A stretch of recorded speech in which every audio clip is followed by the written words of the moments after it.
is the Celebrity Afterlife Report podcast.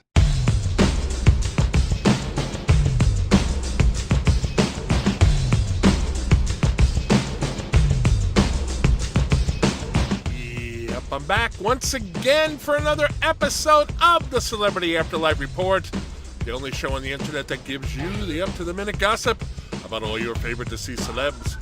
And who am I? I am the celebrity medium, a guy who has extensive contacts all across the next world, who follow the comings and goings of celebrities and who give me the scoop so I can pass it along to you. That's who I am. And now it's time for me to do that thing I do.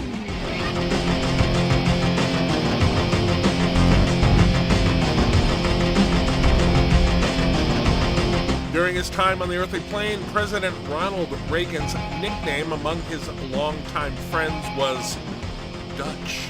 Well, according to my afterlife contacts, Dutch is now in Dutch, at least with his wife Nancy.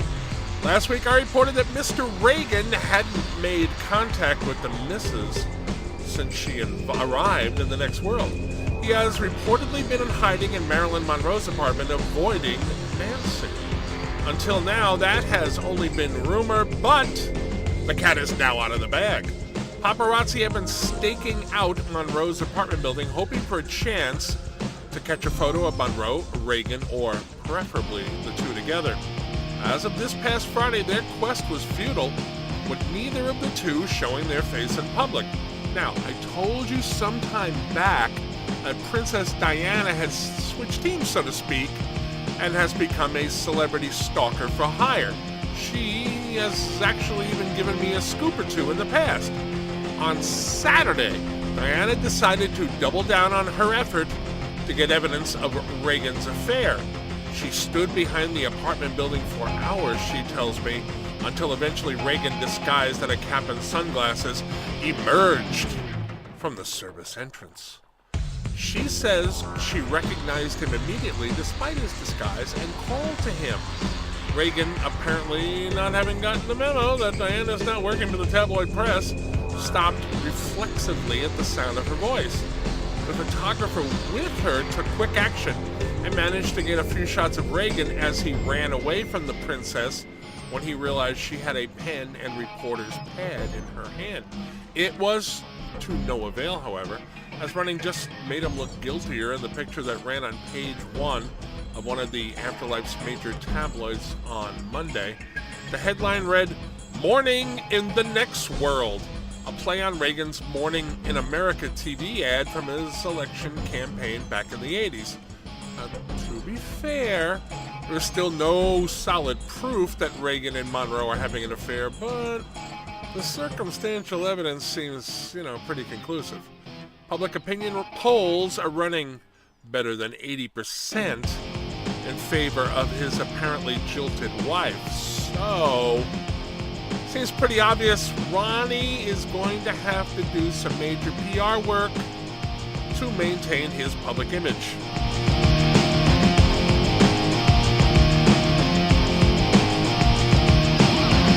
Last week we had the story of Tammy Faye Bakker, newly disengaged from Merv Griffin, being hoaxed by Kurt Cobain and his wife Anna Nicole Smith on the very first episode of the talk show. Tammy blackmailed Merv into giving her.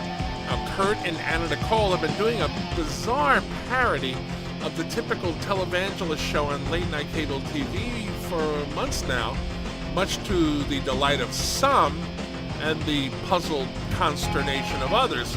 Tammy booked them, apparently in the belief that their act was genuine, and suffered a fair amount of humiliation in the Afterlife press for being taken in. Well, according to my Next World sources, that experience hasn't taught Tammy or her producers to be more wary. The other day, one of the guests on her show was the man who has been going around impersonating a Vigoda for years now. And when the real Vigoda transitioned to the Afterlife recently, the fake confronted him and had the temerity to accuse Vigoda of pretending to be him. But it seems that Tammy Faye hasn't been keeping up with the news because she had the man on and treated him like the real Abe, asking about his career and so forth.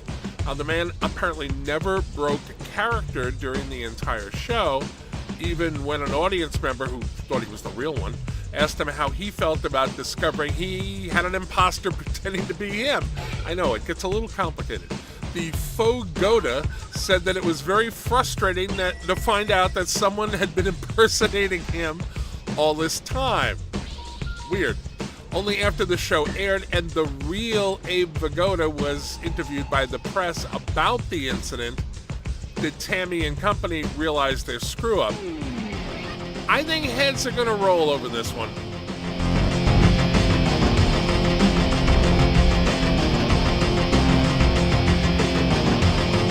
Donald Trump's father seems to have had a change of heart about his son's campaign for the American presidency.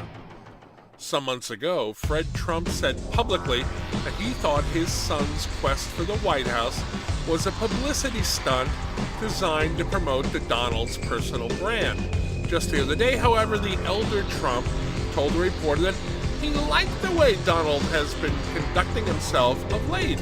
The reporter asked him if he was troubled by the violence at some of Junior's rallies and the tone of his recent speeches. "Not at all," said Fred. "That country needs a good ass kicking, and it looks like my son is determined to give it," unquote. When the reporter asked if he thought Donald was a racist or white supremacist, Fred snapped, "No comment," and abruptly ended the interview. Now, Fred Trump was, as longtime listeners know, directly involved in the attempt to create an all-white community in the afterlife, an effort that fell apart when Dr. Martin Luther King Jr., his new friend, and changed man Adolf Hitler, and other people protested.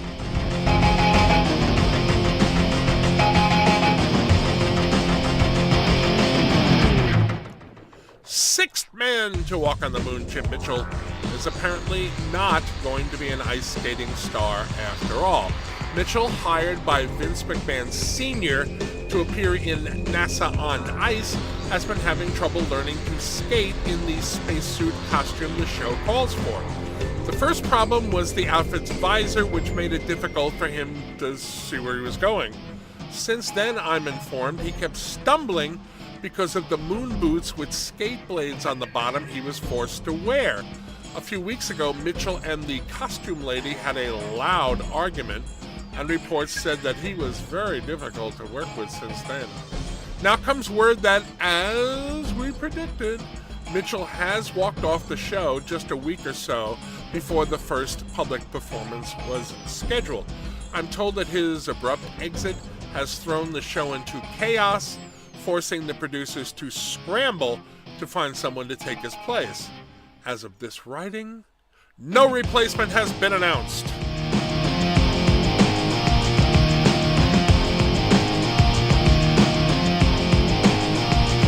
And now, my friends, it is time for me to lock up the hermetically sealed studio until next week, when I will be back with more up-to-the-minute gossip about all your favorite deceased celebs. Between now and then, please let your friends know that the show is available for free on iTunes. Until then, I am the Celebrity Medium. Thanks for listening.